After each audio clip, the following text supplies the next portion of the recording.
Museveni and his thugs denied their crimes. They killed our people and denied it. They tortured people and denied it. They raided our houses and denied it.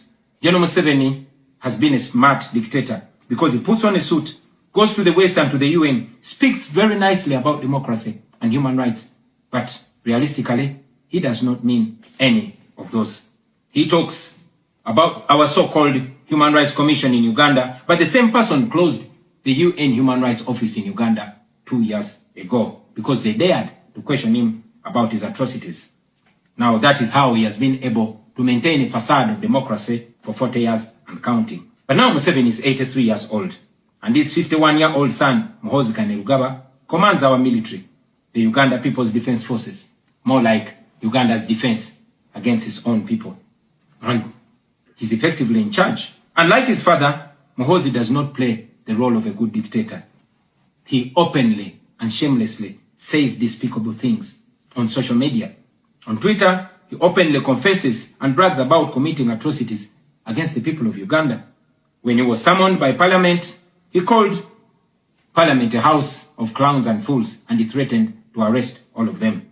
He describes judges of the Supreme Court of Uganda as clowns in wigs, and he has threatened to crush all journalists that dare to criticize his actions. In April last year, he abducted, detained, and tortured my close friend and bodyguard called Eddie Sebufu, also known as Eddie Mutwe.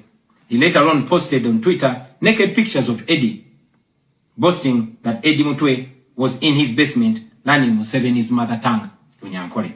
Last month, he bragged about killing 22 of my friends, and he said that he's praying that I am the 23rd person for him to kill. In other words, Museveni and his son no longer fear international retaliation for their crimes.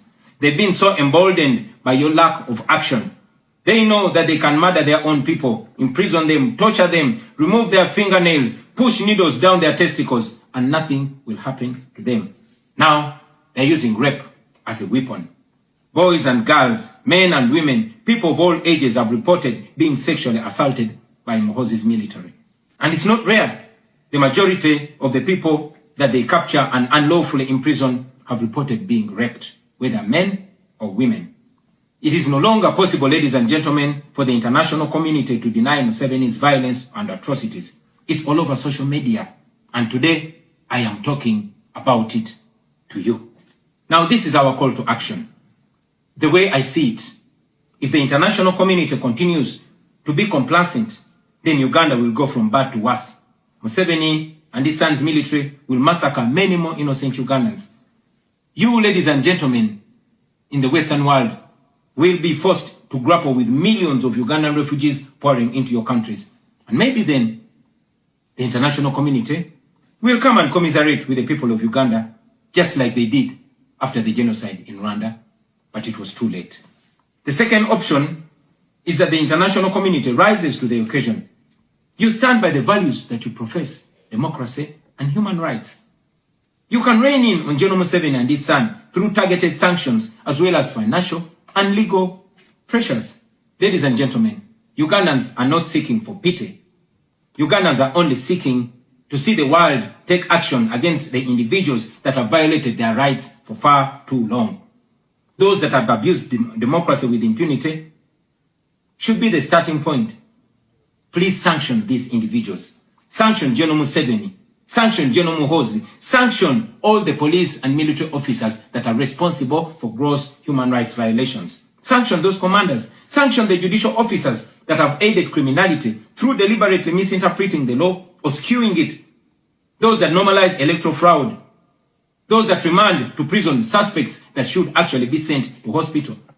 Sanction these individuals because their combined efforts in the last election effectively give autocracy a blank check to rule over the people of Uganda for 5 years. We call upon the international community to treat General Museveni exactly how they treated Idi Amin, because Idi Amin did what he did to Ugandans for only 8 years. Museveni has done much worse to the people of Uganda, and it has been for 40 years and counting. Because of the inaction of the international community, Museveni's mode of dictatorship and human rights violations is being seen as acceptable in the region, and it must be stopped before it is exported to other countries in the region and in the continent. We ask the international community not to recognize Museveni's regime because it is not legitimate.